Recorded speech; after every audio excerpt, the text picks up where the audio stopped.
Hey, Brian from SnakeBytes here. I'm down in sunny Arlington, basking in the warmth. But that's not why I'm here. The big reptile show's in town this weekend. And I'm going to go inside and show you some really cool animals. You're watching SnakeBytes.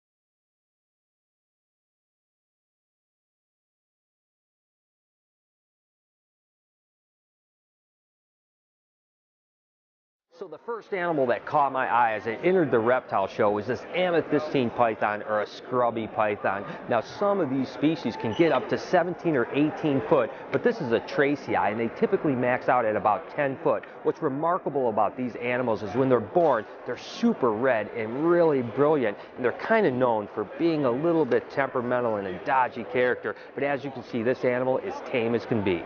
Well, I know you guys would love this little cute face on this Pixie Frog. Now this is a pretty big animal, being the third largest species of frog on the planet, only smaller than the Goliath and the African bullfrog. And again, these guys will get about 50 to 100% larger than this, and they'll eat pretty much anything in their path. An animal this size, believe it or not, could take down probably a small rat. It pretty much eats snakes, lizards, other frogs, anything it comes across. But I tell you what, I just think they're the cutest animal probably in the show.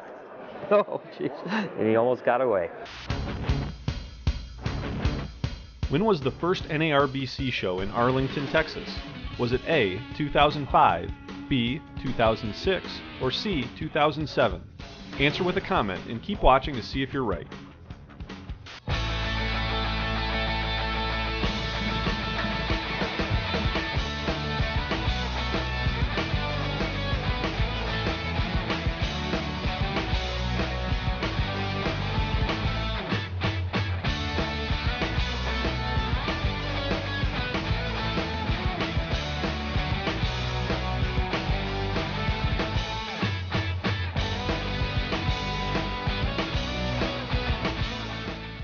What we have here is an Angolan python, and you guys know I love ball pythons, so Angolans remind me a lot of a ball python, but they act completely different. First off, they get about 8 foot and much more heavy bodied, and they don't ball up whatsoever, so they're very inquisitive. They also have a really strange scalation, believe it or not. They're more like little beads than they are scales, but I tell you what, Angolans are just super cool animals.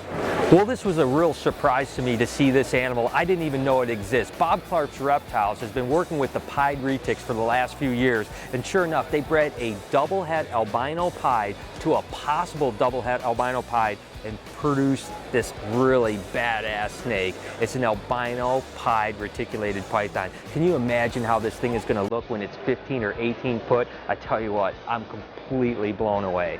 Now this is a real treat for me to be able to handle a snake that I've never actually seen before in person. This is a leaf-nosed snake from Madagascar. Now they are rear-fanged and they have mild venom, but it's something that you don't have to worry about too much.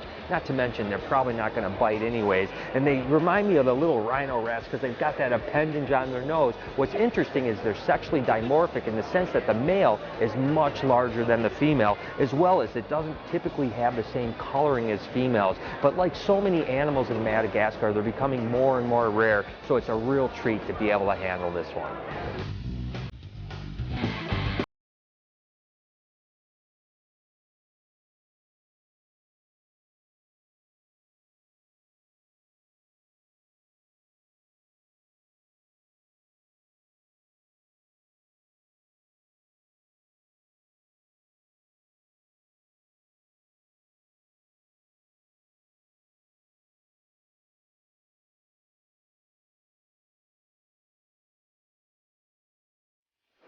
With hundreds of different corn snakes available, it's rare to have something that's really a game changer and something that's really new now. But Don Soderberg from South Mountain Reptiles really nailed it on this one. These are called Palmetto corn snakes. It's a recessive mutation and it's brand new and it's truly breathtaking. Just with the white and the completely Dalmatian looking patterns on them. And they're really variable. Each animal is completely different than the other one, but they're all 90 to 95% white. And it's definitely a must-have for any corn snake enthusiast. There are so many really ridiculously cool ball pythons in this show, and to appease my ball python enthusiast viewers, I made sure to show you at least one animal, and I picked this one out. This is an orange hypo super blast. And I tell you what, it's amazing how clean the animal is, and I've never really seen that orange color in a ball python before. This is truly a breathtaking animal.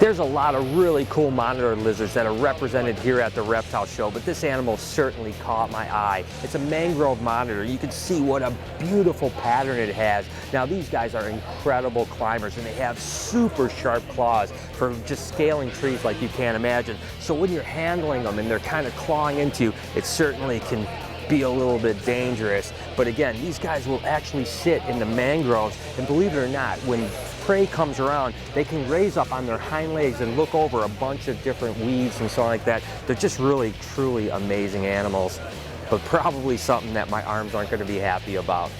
This is one impressive monitor lizard. This is a Croc Monitor from the locality Marikey. Believe it or not, these guys can get up to 14 foot, which makes them even bigger than Komodo dragons, but they're certainly not going to be as heavy bodied. Now they call them Croc Monitors because their teeth actually go together like a crocodile. I tell you, you don't want to be on the business end of that bite for sure. Now this one's been in captivity for a couple years. It certainly didn't come in this tame, but with a lot of work and dedication, you can see it's now a puppy dog. It's definitely one of the most impressive animals I've seen at this reptile show. This little cute bugger is a more or less crocodile. They're from Central America and they only get about 8 to 9 foot in length. They kind of are really cute because they have that really skinny neck and a kind of long nose. Now, unfortunately, like most crocodiles, they're on the endangered species list, but they are being farmed in Mexico now, so let's hope that really helps their population. Chameleons are amazing animals. This happens to be a panther chameleon, and some of the true amazing things that they do are their independent eyes. One eye can be looking one way, another eye can be looking the other, and of course you can see how it's moving. They certainly climb a lot, but it's really cool how they use their hands in slow motion, and of course their true claim to fame is that changing of color with mood and also that really long tongue. This guy probably has a tongue that's about 12 to 18 inches long.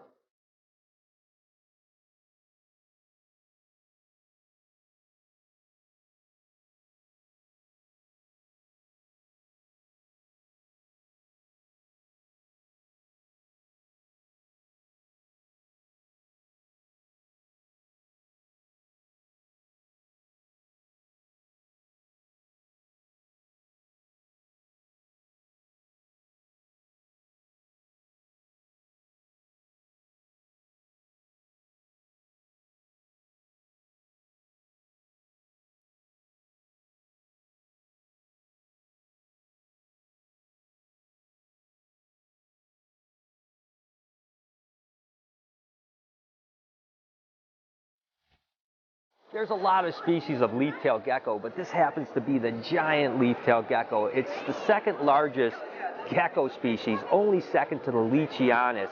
Now these guys are truly amazing, and you can certainly see why they call them leaf-tailed geckos.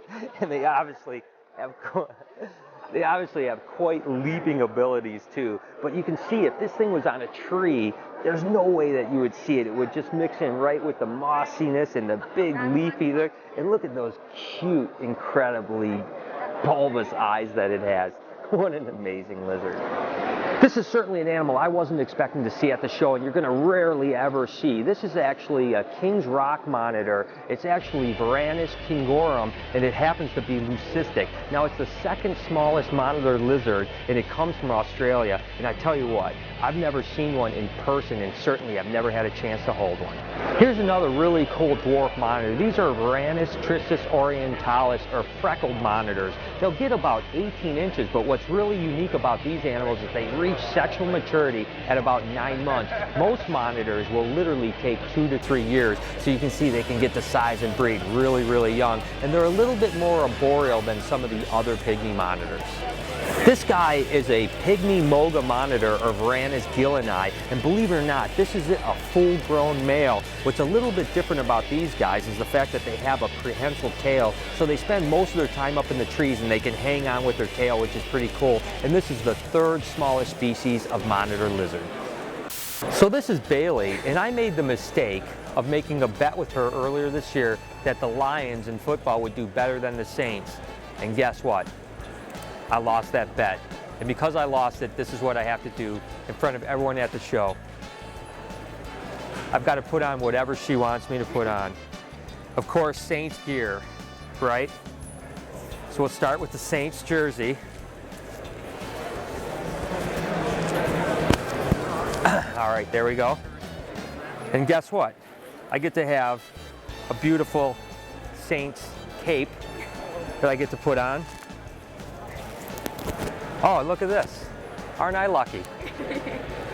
Get a Saints mask. And finally, to top it off, a Saints tiara.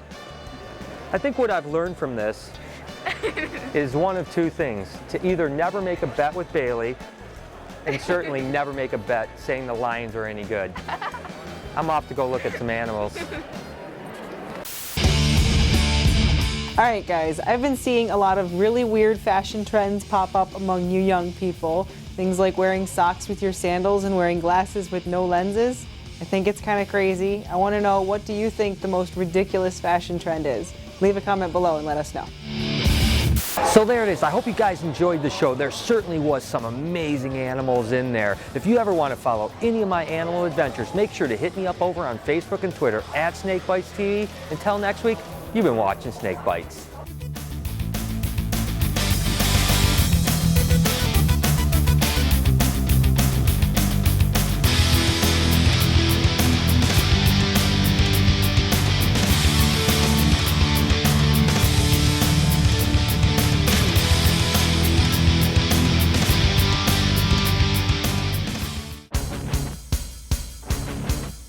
So when was the first NARBC show in Texas?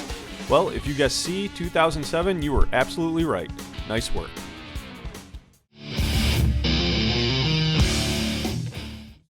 Sticking with milk snakes, these are an animal that you rarely see. These are actually black milk snakes, or gagi. What's interesting about these guys is when they're born, they're actually red, yellow, and black, just like any milk snake. And as they get older, they turn this glossy black animal. They also get as big as Hondurans, reaching up to 6 feet in length. Definitely cool animals to work with.